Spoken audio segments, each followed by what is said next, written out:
trauma of too many trials and errors. Hello, and welcome to today's insight.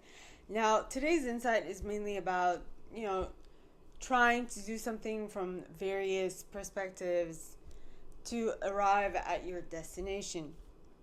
Now, when we really, really want to manifest something, when we really want to achieve a certain objective, we will come at it from multiple perspectives just to make it work, right? Think of Thomas Edison, the man who created the incandescent light bulb.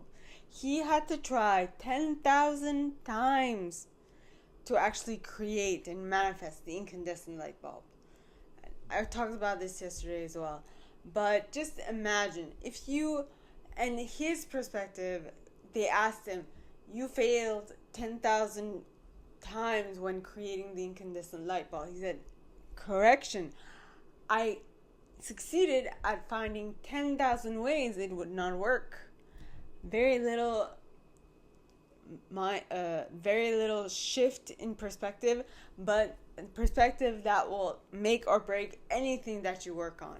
Now, the reason why I say this is because if, let's say, whatever you're manifesting and whatever it is that you're trying it in, it's been in multiple trials and errors, and you're starting to, what happens when you've done way too many trials and errors and it still hasn't manifested, what will most probably happen is that, number one, you'll lose confidence in your ability.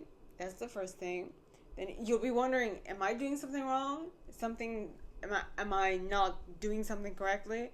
That's the first one. The second one is that you will lose patience in the waiting period. And so you might decide to shift and change your perspective and want to try something else because this thing is not working anymore. And the third one is that you will lose interest. And generally when this happens, it's literally at the breaking point that you start losing interest. And this is when it's about to happen.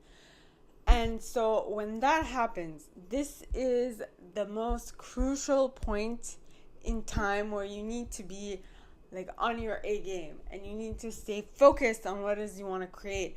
Now, this is where it gets a bit tricky. So you might create what you want. Your overall goal is going to be created, but it might not be exactly the way you thought it would be. It might come in a different in a different form, or in different variables or what have you. But something is going to be slightly different, and so that is a possibility. That you have to be open to, right? And if anything happens, but you also have to be willing to know that. So what I'm trying to say, okay, is that there's two possibilities. That number one is that you'll get exactly what you want, but it might happen just a tad later than you had expected it. And so you just need to be conscious that it is coming in. You just don't know when, right? So that's number one. Number two is that it might come in the allotted time, but not with the exact variables that you had asked. But what I can say is that all the variables will be packaged in a better way. But the reason for this wait is because God needed to prepare you specifically for that one thing or that thing that you're trying to manifest, because for you to actually fully reap the reward, you need to be ready yourself. Imagine if you get what you want to manifest and you're not ready. What will happen? It will leave you just as fast as it came in, or you'll lose it just as fast as it came in. So it's a balancing act that God is trying to do with you in order for you to get what you want to manifest become a reality. So what I want you to think about is is there something that you're losing patience in way too quickly? And that if you just try just a little longer, your manifestation will come to pass? Ponder that.